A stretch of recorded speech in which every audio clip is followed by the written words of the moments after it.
The superhero campaign I run has finally started to wind down to its inevitable season finale. It is the end. But it was also the beginning. Is that what you were about to say, Destiny, you unimaginative twat?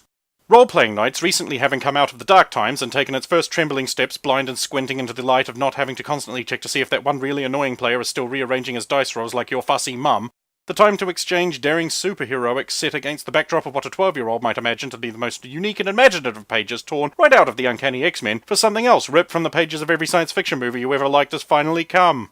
But before we get to the adventures of Captain Misanthrope and his sidekick Blue Tits, we have a little wrapping up to do in the superhero world of the Cold Rock Super Squad.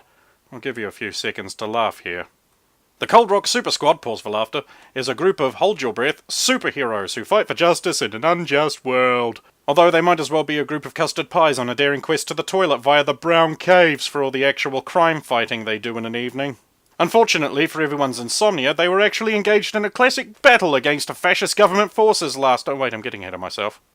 The group consists of the usual suspects. The psychic one, Simon, a psychic whose name is Simon. Do you get his oh-so-clever pun yet? Who most recently got his back broken off by a rampaging contrivance. A stage magician whose weakness is that he's currently dead. Dr. Goodman, a doctor of such dubious moral standing it's not clear if he's the hero or the world's most inefficient supervillain. The gamer, a self-normative nerd so unable to let go of nostalgic games of the past that he gets a bit confused and cosplays instead of fighting crime. And of course Soviet, the token woman of the group who is so over-sexualized we might as well just refer to her as Titswing from this point on. Unfortunately for everyone's insomnia, they were actually engaged in a classic battle against the fascist government forces last time, specifically the forces of the DMV. No, not the Department of Motor Vehicles, the Department of Mutant Verification. Ha ha ha ha ha! Did you see what I did there? Our heroes had attacked the DMV to protest the exorbitant cost of relicensing when another group of mutants attacked them also. Probably because this was a no-smoking convoy and how dare they take seconds off our lives, you insensitive bastards! The DMV, no not them, the other ones, were transporting some captive mutants and were reluctant to let them go because they'd already marked them off their checklist and they were so close to a full set. So, unimpressed by the churlish misdeeds of the heroes, put on their distinctive blue gloves. Because shameless geek references and plagiarism is exactly the same thing as creativity and uniqueness, in the same way that Mass Effect 3 was the same thing as the third part of a good trilogy. Brilliantly, Titswing had managed to release the mutant they needed to free the most, and as a reward they all got a horrible psychic assault. Fortunately, this was solved by encasing the mutant in a solid block of ice, because nothing bad can happen to you in there, what with the hypothermia, asphyxiation, tissue damage, frostbite, blood crystallization, bum-to-bum-to-bum-to-bum. And while Titswing congratulates herself, the cosplayer, dressed as someone useful, embarrasses himself so much his opponent literally flies across the road into a shop, presumably because this season's new handbags are more interesting than sticking around to be PlayStation's special friend and see all his best costumes. The other group of mutants, did you forget about them?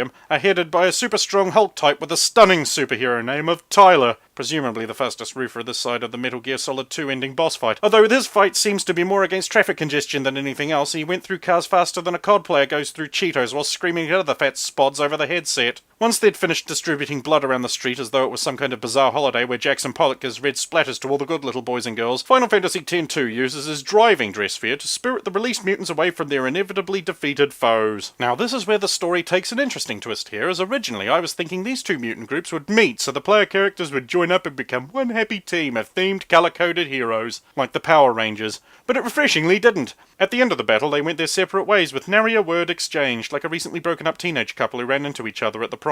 The Super Squad, pause for laughter, drive around a bit and taking in the sights of a totally not Manhattan, Nevada, and drop off the rescued mutants, including the completely still alive Psysicle, two agents of their mysterious benefactor, Colonel Elusive XCOM Council Throat, a man so in love with silhouettes that he only watches black and white French art films. Now this is where things get really exciting, so hold on to your hats as Pretty Princess Dress Me Up goes home for a change of clothes. So completely different to what he'd been doing all the game thus far, but whatever floats your boat, Stephen. While all the excitement is hogged by Titswing, who dramatically and excitedly goes to see about getting the car fixed. Ah, but when they get together again, they call up another hero to reschedule a playdate. Exciting superhero adventures, hope it never stops! The majority of the game night was literally devoted to the heroes making sure no aspect of the minutiae of day-to-day life went overlooked. Yes, I will have an extra helping of Listen to the Radio Talkback Station, please. No, I couldn't possibly eat any more really embarrassed talking to a girl on the phone. Oh well, maybe just one more slice. I'm such a pig.